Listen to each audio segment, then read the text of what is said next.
Hai guys, selamat berjumpa kembali di channel novel populer viral yang keren ini. Sebelum mengikuti kelanjutan kisah Dev atau Camping yang semakin seru dan mendebarkan ini, mohon bantuan kalian untuk subscribe, like, komen dan share video-video yang ada di channel ini ya. Perlu diketahui bahwa novel Perintah Kaisar Naga ini adalah termasuk kategori novel ongoing. Jadi waktu update dan jumlah bab setiap hari menyesuaikan dengan update dari autornya. Perintah Kaisar Naga bab 3575, 3576, 3577. Penatua Agung, keluarga Seng telah membawa orang kembali untuk membunuh. Tepat ketika Seng Bushi dan yang lainnya sedang menuju keluarga Ye, seseorang segera melaporkannya kepada tetua keluarga Ye. Setelah melihat ini, Penatua Agung dari keluarga Ye segera memanggil semua orang di keluarga Ye untuk menjaga halaman depan. Seng Bushi dan hantu tua Gunung Iblis serta yang lainnya tiba dan mulai melakukannya tanpa mengucapkan sepatah kata pun. Bagaimanapun, mereka pernah bertarung sekali sebelumnya, dan masing-masing dari mereka sudah dipenuhi amarah. Jadi begitu mereka bertemu, mereka terlibat pertarungan sengit. Putri Rubah, ikuti Ji Yun ke kolam suci untuk mencari Tuan Chen. Hantu Gunung Iblis berkata dengan keras kepada Bai Qian. Bai Qian mengangguk dan memimpin Ji Yun menuju halaman belakang keluarga Ye. Hentikan mereka dan jangan biarkan mereka pergi ke kolam suci. Penatua Agung dari keluarga Ye meraung. Semua orang di keluarga Ye memblokir Bai Qian dan Ji Yun. Tapi hantu tua Gunung Iblis dan Luo Shouhai terus membuka jalan bagi mereka berdua. Pertarungan berpindah dari halaman depan ke halaman belakang, dan akhirnya berpindah ke lokasi dekat kolam suci. Ada fluktuasi energi spiritual di mana-mana serta teriakan, dan erangan yang terdengar jelas di seluruh keluarga Ye. Para kultivator terus meninggal, termasuk orang-orang dari keluarga Ye dan orang-orang dari keluarga Seng. Meskipun Ye Liancheng tidak ada di sini, Penatua Agung dari keluarga Ye dan beberapa tetua lainnya masih dapat mendukungnya. Terutama tetua hantu Gunung Iblis, yang langsung dihadapi oleh Penatua Agung dari keluarga Ye sendirian. Karena Penatua Agung dari keluarga Ye dapat melihat bahwa hantu tua Gunung Iblis adalah yang terkuat di sini. Dan Luo Shouhai, yang kekuatannya berada di alam kesengsaraan tingkat 8, tidak dapat dibayangi. Jika bukan karena dua orang ini, keluarga Seng sendiri akan segera dikalahkan jika mereka bertarung dengan keluarga Ye. Keluarkan perintah untuk melindungi kota dengan cepat. Cepat, Penatua Agung dari keluarga Ye mundur dengan mantap di depan tetua hantu Gunung Iblis dan berteriak tanpa daya. Ye Liancheng tidak ada di sini, dan Ye Feng ada di ruangan gelap, tidak bisa berbuat apa-apa, sekarang hanya dia yang bisa memberi perintah. Diiringi kembang api yang terang, ia membubung ke langit dan kemudian meledak di udara. Separuh langit langsung menyala merah. Orang-orang di kota Yecheng semuanya melihat ke langit, dan kemudian bergegas menuju keluarga Ye dengan senjata di tangan. Keluarga Ye memiliki status dan prestise absolut di kota Ye, jika tidak, seluruh kota tidak akan dinamai dengan nama keluarga Ye. Sekarang setelah perintah perlindungan kota dikeluarkan, semua orang di Yecheng harus bangkit untuk melindungi kota. Dari segala arah, kerumunan gelap terus berdatangan menuju keluarga Ye. Meskipun kekuatan orang-orang ini berbeda-beda dan tidak ada kultivator yang terlalu kuat, tapi ada begitu banyak orang di sisi lain, dan kegelapan menyelimuti. Wajah Seng Bushi langsung berubah jelek, Luo Shouhai dan Penatua Hantu Gunung Iblis juga mengerutkan kening. Tak satu pun dari mereka yang pernah berpikir bahwa keluarga Ye benar-benar dapat memobilisasi seluruh kota Ye. Ini sangat keterlaluan, semua anggota keluarga Seng harus mematuhi perintah dan mengatur formasi. Orang-orang ini tidak boleh dibiarkan masuk ke dalam keluarga Ye. Seng Bushi meraung, mengeluarkan jimat terlebih dahulu dan melemparkannya tinggi-tinggi ke udara. Melihat ini, anggota keluarga Seng lainnya juga mulai membentuk formasi. Mereka harus mengisolasi seluruh keluarga Ye dengan formasi. Jika orang-orang dari kota Ye ini bergegas masuk ke rumah Ye, tidak ada satupun dari mereka yang bisa melarikan diri. Awalnya, tidak ada kesulitan bertarung dengan keluarga Ye, tapi dengan tambahan orang-orang seperti Ye Cheng, tiba-tiba ada ketegangan. Segera, seluruh keluarga Ye dikelilingi oleh sinar cahaya. Beberapa kultivator bergegas menuju formasi, dan langsung terlempar oleh kekuatan yang sangat besar. Seng Bushi meminta semua orang di keluarga Seng untuk membentuk formasi, yang langsung merugikan mereka. Karena formasi sebesar itu harus dipelihara oleh seseorang, dan harus terus diperbaiki. Ada begitu banyak orang di luar yang menyerang formasi ini. Bahkan jika mereka tidak menyerang posisi mata formasi, dikhawatirkan mereka akan segera menghancurkan formasi tersebut. Seng Bushi harus membiarkan beberapa keluarga Seng menjaga formasi agar tidak hancur. Sekarang seluruh perlawanan mereka didukung oleh Luo Shouhai, hantu tua dan Bai Qian. Ye Cheng terus-menerus menyerang formasi. Seng Jiayu dan Seng Jiahui mengambil bagian dari keluarga Seng dan mengertakkan gigi untuk bertahan. Jimat dikeluarkan satu demi satu oleh keluarga Seng, namun meski begitu, ia tidak bisa menahan pemboman semua orang. Retakan mulai terlihat pada perisai di sekitar formasi, diperkirakan tidak akan butuh waktu lama hingga formasi tersebut benar-benar runtuh. Ayah, Aku tidak tahan lagi. Seng Jiayu berteriak keras kepada Seng Bushi, kita harus bertahan bahkan sampai mati. Seng Bushi tidak bisa melarikan diri sama sekali dan berteriak ke arah Seng Jiayu. Tapi semakin banyak orang di keluarga Seng yang sekarat, hantu tua Gunung Iblis dan yang lainnya juga direcoki oleh para tetua keluarga Ye. Melihat formasi akan runtuh dan semua orang di keluarga Seng dan hantu Gunung Iblis akan mati di sini, tiba-tiba awan hitam yang tak terhitung jumlahnya melayang di langit dan berkumpul di sini. Ada sambaran petir yang menembus awan hitam. Seluruh kota Ye diselimuti kegelapan. Perubahan mendadak ini membuat semua orang berhenti dan menatap kosong ke langit. Apa yang sedang terjadi di sini?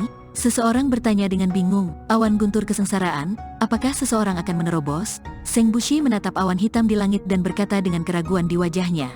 Bagaimana seseorang bisa membuat terobosan di saat seperti ini? Sangat sedikit orang yang bisa menerobos saat dalam pertempuran. Dan mereka semua ada di sini, dan mereka tidak melihat tanda-tanda terobosan apapun.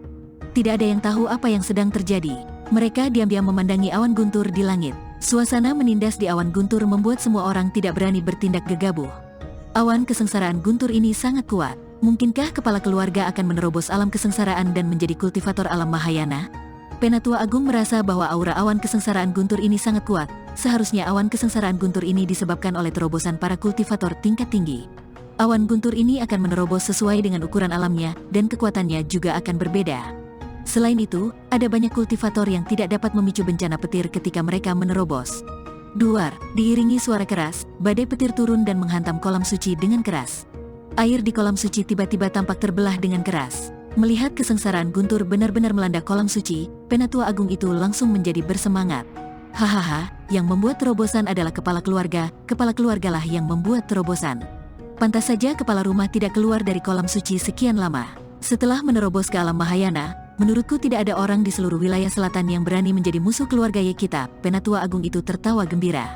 Anggota keluarga Ye lainnya juga mengangkat tangan dan berteriak. Seng Bushi dan yang lainnya mengerutkan kening, wajah mereka penuh kekhawatiran. Jika Ye Liancheng benar-benar menerobos ke alam Mahayana, maka tak seorang pun di keluarga Seng, termasuk hantu tua Gunung Iblis dan yang lainnya, akan mampu bertahan. Sudah dimaklumi bahwa alam setelah lintasan kesengsaraan semakin sulit untuk diterobos, tetapi setiap kali seseorang menerobos alam besar, kekuatannya pasti akan meningkat secara eksponensial. Ketika mereka benar-benar naik menjadi abadi, para kultivator biasa ini akan menjadi seperti semut. Inilah sebabnya banyak kultivator menghabiskan seluruh hidup mereka berkultivasi untuk menjadi abadi. Apa yang harus kita lakukan? Luo Shouhai mengerutkan kening dan menatap Gunung Iblis Guilao dan Baiqian. Sekarang mereka bergabung, dan sementara Ye Liancheng masih membuat terobosan, mereka masih bisa keluar. Tapi setelah Ye Liancheng menerobos, hampir mustahil bagi mereka untuk melarikan diri. Hantu tua Gunung Iblis dan Baiqian juga mengerutkan kening. Dev belum ditemukan. Jika Ye Liancheng juga berada di kolam suci, Dev mungkin dalam bahaya. Awan kesengsaraan guntur ini milik Tuan Chen. Tuan Chen pasti telah membuat terobosan. Ji Yun menatap awan guntur di langit dan berkata perlahan. Bagaimana kamu tahu? Luo Shouhai tercengang. Intuisi, saya telah mengikuti Tuan Chen begitu lama, dan saya merasa Tuan Chen yang menyebabkan awan petir ini. Ji Yun adalah orang yang paling mereka kenal mengikuti Dev. Ketika Ji Yun mengatakan itu adalah intuisi, semua orang berhenti berbicara, lagi pula, intuisi tidak meyakinkan. Sementara itu di dasar kolam suci, seluruh tubuh Dev diselimuti cahaya putih, seperti cahaya suci. Aura putih dalam jumlah besar mulai mengalir keluar dari tubuh Dev dan badai petir menghantam Dev dengan keras dan langsung diblokir oleh aura putih. Aura semacam ini persis dengan aura di batu pengolah langit yang telah diserap ke dalam tubuh Dev. Saat aura terus mengalir keluar, air di kolam suci tampak mendidih, bergulung-gulung, dan gelembung-gelembung membubung. Kemudian, air di kolam suci meledak dan berubah menjadi anak panah air yang melesat ke segala arah. Perubahan mendadak ini menyebabkan semua orang mundur. Lalu terjadilah ledakan, sesosok keluar dari air dan terbang langsung keluar dari kolam suci. Selamat datang Tuan. Setelah melihat ini, Penatua Agung segera berlutut dan menyembah. Anggota keluarga Ye lainnya juga berlutut dan bersujud, tapi Seng Bushi dan yang lainnya hanya menatap sosok yang keluar. Saat sosok itu perlahan melayang di udara, Seng Bushi dan yang lainnya melihat kemunculannya dengan jelas. Tuan Chen, ini Tuan Chen. Ji Yun meraung gembira, Seng Bushi dan yang lainnya juga bersorak, terutama Baiqian, yang benar-benar menitikkan air mata karena kegembiraan. Baiqian sudah memiliki perasaan terhadap Dev saat ini. Jika dia bisa, dia akan memberikan nyawanya untuk Dev. Dan Dev melayang di udara, dengan cahaya putih memancar ke sekeliling tubuhnya, seperti dewa yang datang ke dunia. Bencana guntur melanda Dev satu demi satu, tetapi tubuh Dev tetap tidak bergerak. Aura di dalam batu pengolah langit memang berbeda dengan energi spiritual. Ketika Dev membuat terobosan, aura kuat terpancar dari sekujur tubuhnya. Dev dapat dengan mudah menahan kesengsaraan Guntur tanpa usaha apapun. Melihat pemandangan di depannya, Penatua Agung dari keluarga Ye tercengang. Anggota keluarga Ye lainnya juga bodoh.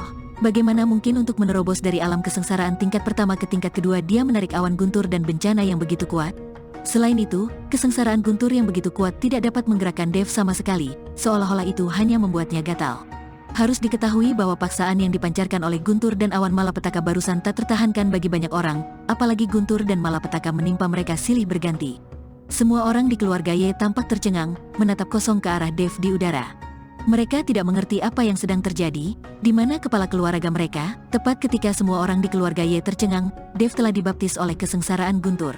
Dev, yang dipromosikan ke alam kesengsaraan tingkat kedua, mengalami perubahan yang jelas dalam auranya.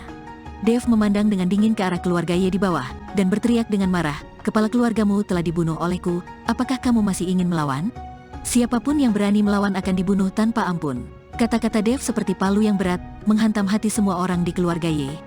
"Kamu membunuh kepala keluarga? Tidak mungkin, sama sekali tidak mungkin." Mata Penatua Agung dari keluarga Ye penuh dengan ketidakpercayaan, dan dia menggelengkan kepalanya dengan putus asa dan berkata, "Tuan kami adalah kultivator tingkat 9 di alam kesengsaraan. Bagaimana Anda yang hanya berada di alam kesengsaraan tingkat pertama bisa membunuhnya? Kamu pasti berbohong, kamu tidak percaya?" Dev tersenyum dingin dan meraihnya dengan santai. Ada hisapan yang sangat besar, dan bahkan air di kolam suci pun tersapu. Air di kolam terus bergejolak seperti puting beliung, dan segera tubuh Ye Liancheng yang terbelah dua dibawa keluar. Ketika dua bagian tubuh Ye Liancheng ditempatkan di depan semua orang di keluarga Ye, semua orang di keluarga Ye tercengang. Secercah harapan terakhir di hati mereka telah hilang. Ye Liancheng memang dibunuh oleh Dev. Penatua Agung itu duduk di tanah dengan putus asa. Anggota keluarga Ye yang lain langsung kehilangan niat untuk melawan. Melihat ini, semua orang menundukkan kepala, senyuman muncul di wajah Dev, dan kemudian dia melihat keluar keluarga Ye. Di luar keluarga Ye, ribuan kultivator sedang menunggu untuk segera masuk ke keluarga Ye dan mengusir Seng Bushi dan yang lainnya. "Cepat kembali, jika tidak jangan salahkan aku karena bersikap kasar." Nada suara Dev sangat tajam, dan setiap kata seperti guntur, menyebabkan semua orang di Yecheng terkejut. Selain itu, Dev memiliki aura misterius yang mengalir di sekelilingnya, sehingga para kultivator di Yecheng berbalik dan lari. Bersambung.